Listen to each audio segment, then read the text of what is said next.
Salut tout le monde! Cette vidéo s'adresse aussi bien à des initiés qu'à des personnes ne connaissant pas bien le MBTI. Seule la première partie, qui dure un peu moins de 4 minutes, sera plus théorique et technique. Donc si vous ne maîtrisez pas bien les concepts du MBTI et que vous souhaitez uniquement écouter les conseils, qui sont accessibles à tous, n'hésitez pas à passer à la deuxième partie directement. Je vous remets, comme dans la dernière vidéo, le plan en description. Une dernière précision, cette vidéo vise à vous aider à développer la pensée extravertie de façon très subtile. Mais quand vous y réfléchirez plus amplement, vous vous rendrez compte que c'est bien la pensée que vous avez utilisée, une pensée tournée vers le monde extérieur et l'action concrète, donc plutôt la pensée extravertie. Certains conseils dépasseront un peu le cadre strict de la pensée extravertie. D'ailleurs, j'ai volontairement évité de définir le terme parce que c'est pas sur la définition théorique de la pensée extravertie que je m'appuie le plus, même si c'est un guide pour moi. J'étudie plus les fonctions à travers ce que j'observe chez ceux qui les utilisent ou au contraire ne les utilisent pas assez. Je suis donc dans une démarche plus empirique que théorique. Donc dans cette série de vidéos, j'explore les conséquences d'un manque de pensée extravertie ainsi que les outils et exercices pour corriger les problèmes que ça engendre. J'espère que cette vidéo vous plaira et surtout vous aidera. Salut tout le monde! Pour poursuivre ma série de vidéos sur la pensée extravertie, j'avais envie aujourd'hui d'explorer le sentiment de décalage et comment on peut le réduire avec le développement de cette pensée extravertie. Souvent, les utilisateurs du sentiment introverti, et notamment les INFP et les ISFP, peuvent ressentir un sentiment de décalage au quotidien. Ils se sentent incompris, ils peuvent ressentir un décalage entre ce qu'ils sont et ce qu'ils montrent. Dans un premier temps, je vais vous partager mon analyse des raisons pour lesquelles ce sentiment de décalage peut exister, et dans un second temps, je vous donnerai mes conseils pour réduire ce sentiment de décalage.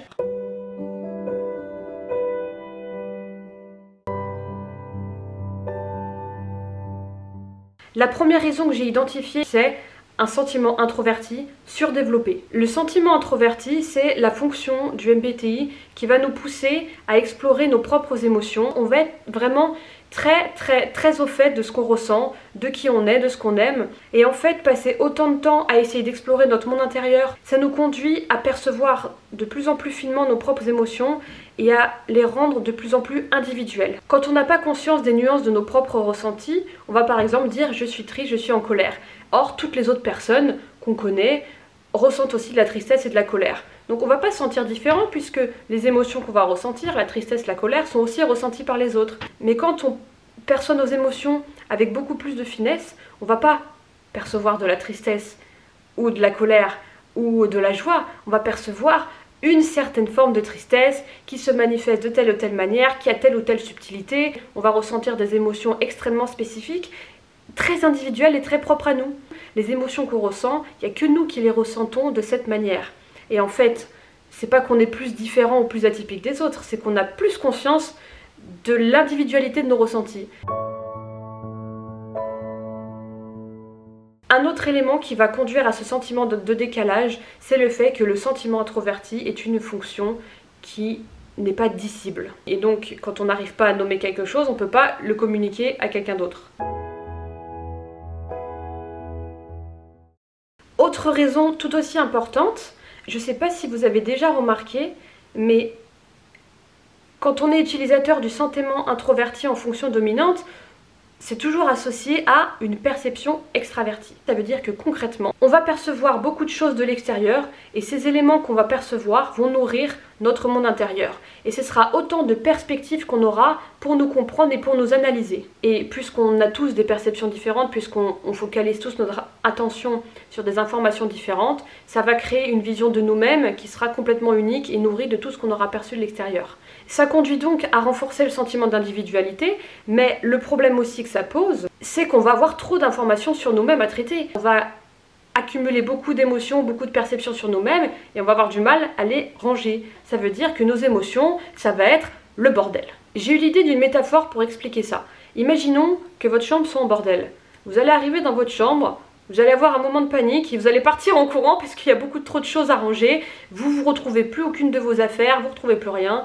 Et ben j'ai tendance à dire que pour les émotions avec le sentiment introverti c'est pareil. C'est-à-dire que vous avez plein d'émotions, mais c'est le bazar, c'est pas structuré. Et quand les émotions sont pas structurées, on peut moins agir dessus ou s'y retrouver. Donc en fait, intérieurement ça devient vite le chaos. On est perdu dans l'immédiateté de ses ressentis, on est perdu dans la multitude de ces ressentis, et non seulement on ressent trop de choses, mais on n'arrive pas bien à identifier exactement ce qu'on ressent, tellement il y a de choses différentes. Donc en fait, comment on peut être compris si nous-mêmes on n'arrive pas à démêler toutes ces émotions intérieures?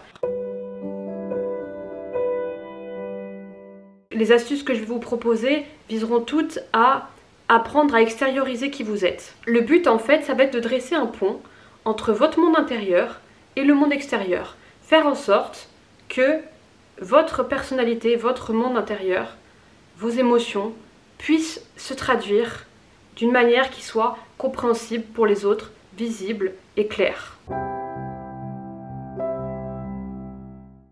Avant d'apprendre à extérioriser votre monde intérieur, il faut déjà apprendre à l'identifier, à le dompter, à savoir ce qui s'y joue. L'objectif de cette première étape, c'est tout simplement d'apprendre à regarder vos émotions.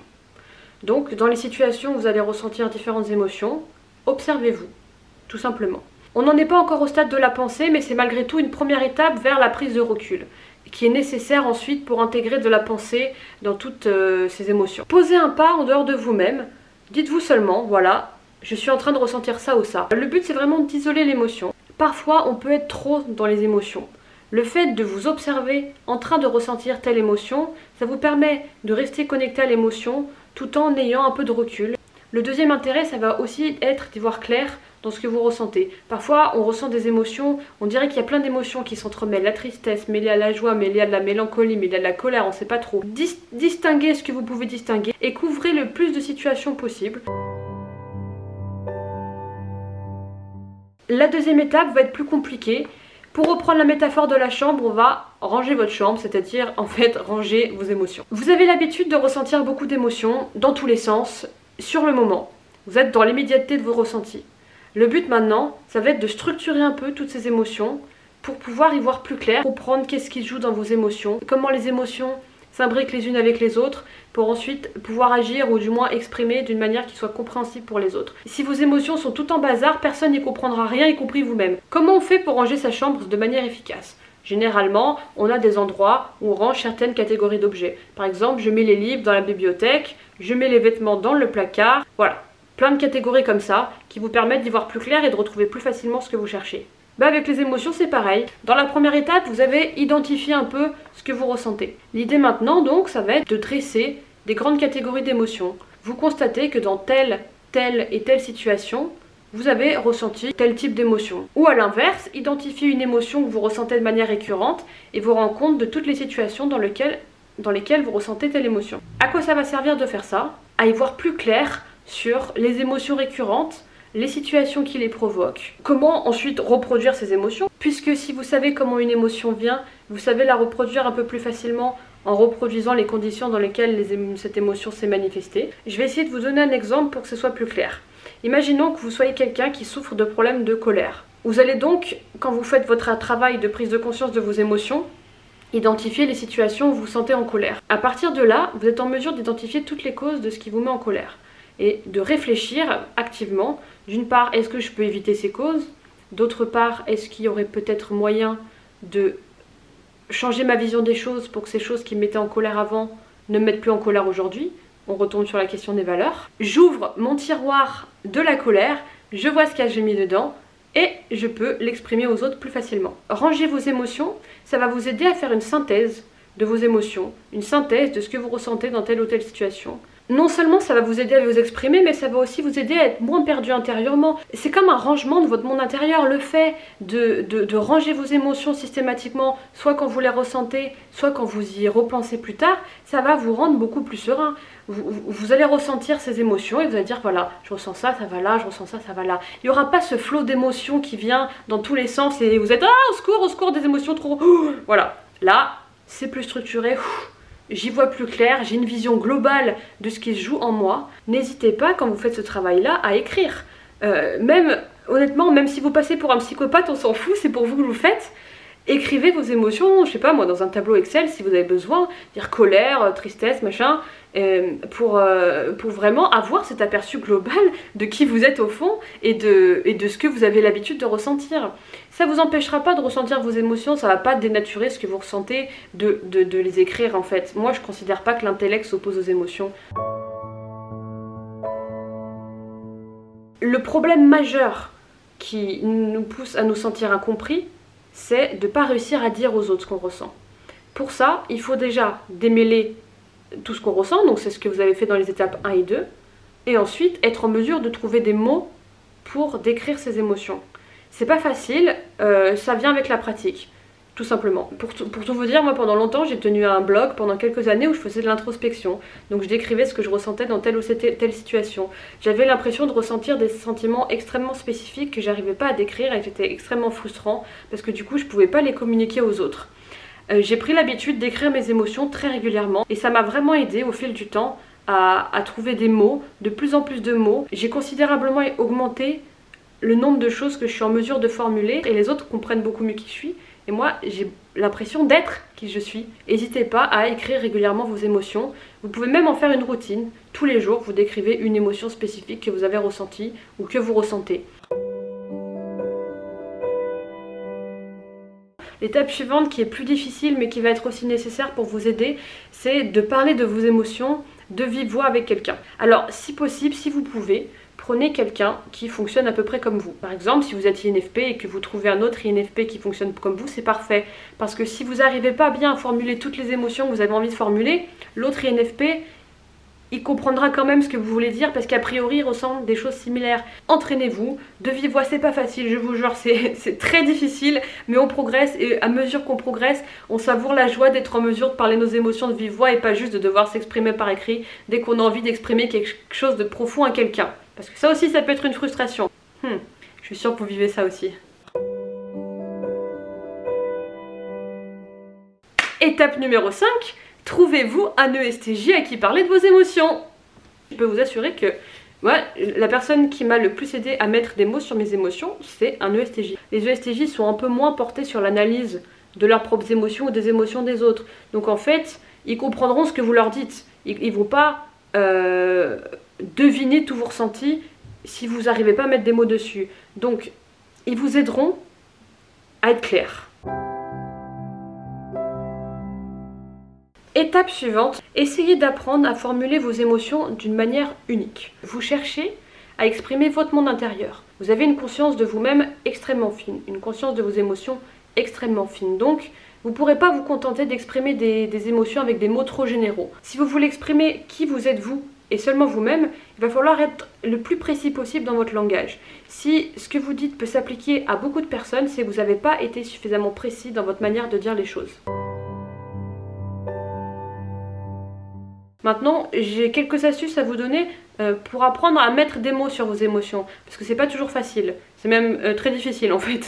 Et pour tout le monde, hein, pas que pour les INFP et les ISFP. Première chose, essayez de trouver des métaphores. Aidez-vous des métaphores. Trouvez des images pour illustrer les idées que vous avez envie de dire. Donc par exemple, moi, pour vous parler de ces histoires d'intériorité, d'émotions, j'avais des idées mais je savais pas trop comment les exprimer. J'ai pris la métaphore de la chambre. N'hésitez pas aussi à vous servir de comparaison en comparant ce que vous essayez de dire avec quelque chose qui relève du vécu de l'autre. Par exemple, ce que je ressens, c'est comme quand toi tu étais dans telle situation, que tu m'as dit que tu ressentais ça, ben je ressens la même chose avec telle ou telle différence. N'hésitez pas aussi à lire des livres qui décrivent des émotions. Et à les lire de manière concentrée. C'est-à-dire, si vous repérez un passage qui vous parle particulièrement, relisez-le plusieurs fois. Demandez-vous quels sont les mots qu'il a utilisés, de quelle manière il a dit les choses. Est-ce que moi, il y a des éléments que je peux reprendre dans mon vocabulaire pour m'en servir après plus tard? Ça vous aidera à la fois à identifier des émotions, à la fois à mettre des mots dessus. Par exemple, vous pouvez lire Proust. Alors Proust, c'est un peu fastidieux, n'empêche qu'il décrit vraiment très bien les émotions. Vous pouvez lire du Zweig aussi. Il s'attarde beaucoup sur le ressenti émotionnel de ses personnages. Des types de livres qui sont bien aussi, ça va être les livres de témoignages. Par exemple, si vous souffrez d'une addiction, vous pouvez ne pas réussir à décrire les émotions que vous ressentez qui vous poussent à céder à cette addiction. Donc les gens ne vous comprennent pas. Lisez des témoignages de personnes qui ont vécu des addictions. Observez comment elles décrivent leurs pensées, leurs obsessions, et inspirez-vous de ce qu'elles disent, réappropriez-vous ce qu'elles disent, pour être en mesure, vous aussi, de décrire vos propres ressentis. En multipliant les livres que vous lirez, vous allez être en mesure de vraiment cerner ce que vous ressentez. Ce sera peut-être pas la même chose que telle personne qui vit telle addiction ou telle autre personne qui vit telle addiction, mais en mélangeant tous les témoignages et en vous réappropriant juste les éléments qui vous correspondent, vous serez plus facilement en mesure de décrire ce que vous ressentez à quelqu'un qui ne vit pas ça. Petit conseil complémentaire, Essayez d'apprendre à formuler vos émotions de manière non émotionnelle. Dire bah voilà, moi je ressens ça dans telle ou telle situation, voilà ce qu'il faut faire, pas faire, bon. Même des personnes non portées sur les émotions, si vous exprimez vos émotions de manière rationnelle, elles vont comprendre parce que vous allez vous détacher un peu, vous allez prendre du recul. Si vous mettez trop des émotions, vous leur balancez plein d'émotions à la figure, vous êtes trop expressif, elles vont se refermer. Étape suivante, apprenez à être expressif en parlant de vos émotions. Les émotions, ça s'exprime pas uniquement par le verbal. Pour moi, c'est le plus important, contrairement à ce qu'on pourrait penser. Mais il y a aussi tout un pan du non-verbal qui pourra vous aider à exprimer la chose que vous voulez exprimer. Ça vous permettra aussi de réconcilier votre sentiment introverti avec votre pensée extravertie. Vous allez formuler les choses de manière rationnelle, pensée extravertie, mais en ajoutant de l'expressivité pour renouer avec le côté feeling. Le but, c'est pas de laisser tomber les émotions pour aller dans la raison. Dans ces vidéos-là, moi, ce que j'essaie de vous montrer, c'est comment réconcilier les deux. Pour vous donner des conseils par rapport à l'expressivité, sachant que moi, je le fais pas encore extrêmement bien, j'ai quand même eu des idées. J'ai constaté que ressentir des émotions pouvait naturellement pousser à faire certains gestes. Par exemple, si vous réfléchissez, vous allez peut-être naturellement vous toucher le visage, vous tenir la tête en plissant les yeux. Si vous êtes un peu triste ou blasé, vous allez pouvoir faire ce type de geste. Vous n'allez pas y réfléchir, ça viendra naturellement. J'ai constaté que l'inverse pouvait être vrai aussi. Faire certains gestes vous permettra d'accéder à certaines émotions. Observez ces gestes et n'hésitez pas à vous les réapproprier. Si vous essayez d'exprimer un truc triste, entraînez-vous peut-être à avoir un regard triste. Le fait de faire ces gestes-là, ce ne sera pas du faux. Des fois, faire des gestes permet de vous connecter à l'émotion que vous essayez d'exprimer. Donc, si vous faites le geste de quelqu'un qui est triste, ça va vous permettre de vous reconnecter directement à votre émotion de la tristesse et à l'exprimer de manière sincère. Si vous faites un regard profond, peut-être que vous accéderez plus facilement à la profondeur de vos ressentis. Donc, servez-vous des gestes à la fois pour illustrer ce que vous dites et aussi pour réaccéder vous-même à l'émotion que vous essayez de décrire, pour la transmettre de manière plus authentique et plus palpable. Maintenant, il est possible que vous ayez le problème inverse, c'est-à-dire vous êtes trop expressif par rapport à vos émotions, et donc il y a trop d'émotionnel. N'hésitez pas à vous servir aussi de cette idée de philosophie des gestes pour diminuer le degré d'expressivité émotionnelle que vous avez. Par exemple, si vous avez peur d'exprimer trop de colère dans vos gestes, essayez de trouver une autre gestuelle qui pourrait venir remplacer la gestuelle colérique ou triste que vous pourriez avoir. Ce qui vous permettra peut-être aussi de limiter vos émotions par la même occasion. Par exemple, au lieu d'exprimer des gestes de tristesse en baissant la tête, en vous tenant peut-être plus voûté, je sais pas, croisez les doigts, froncez les sourcils, en mode concentré. C'est un exemple parmi d'autres, hein. Ce que je veux dire, c'est que vous remplacez certains gestes par d'autres et ça vous aidera à vous contrôler. Pour terminer cette vidéo, je vous dirais tout simplement, veillez quand même à garder des moments de pur ressenti. Le but, c'est pas de passer votre temps à essayer de trouver des mots pour chaque micro-émotion que vous ressentez. Mais gardez-vous des moments dans la journée où vous allez faire ce travail d'intellectualisation, de rationalisation, de structuration de vos émotions pour vous entraîner à communiquer ces émotions aux autres. Personnellement, le fait d'avoir appris à dire mes émotions, ça a changé énormément de choses dans ma vie, mais c'est énorme. Juste le fait de savoir mettre des mots, ça m'a permis de devenir qui j'étais au fond, mais c'est énorme. Donc entraînez-vous, ça peut prendre des semaines, ça peut prendre des mois, mais vous verrez des progrès et vous verrez que ça peut vraiment vous aider. Dernier rappel que je peux vous faire malgré tout, INFP, ISFP, acceptez d'avoir des moments où vos émotions ne sont plus la priorité et où l'authenticité n'est plus la priorité. Parfois, c'est peut-être mieux de s'harmoniser avec les émotions ou les pensées des autres que d'affirmer son unicité. Plongez-vous dans les émotions des autres et oubliez les vôtres, mettez les vôtres de côté quelques instants. Essayez d'aimer ce que les autres aiment l'espace d'une après-midi. Essayez de penser ce que les autres pensent l'espace d'une après-midi. Juste pour vous concentrer sur ce qu'il y a de commun et pas être constamment focalisé sur ce qui est de spécifique à vous. Faites ça, ça vous aidera aussi à mieux vivre votre sentiment de différence. Et ben voilà, la vidéo est terminée. Désolée pour tous les changements de lumière qu'il y a eu, honnêtement, j'ai vu la couleur de la vidéo changer à mesure que je parlais, c'était terrible, mais bon, que voulez-vous? Je ne suis pas encore une experte, j'espère que les conseils vous aideront. Je vous dis bon courage pour le développement de la pensée extravertie, et puis à la prochaine pour une prochaine vidéo encore sur la pensée extravertie, sur un autre élément que je vais essayer d'évoquer.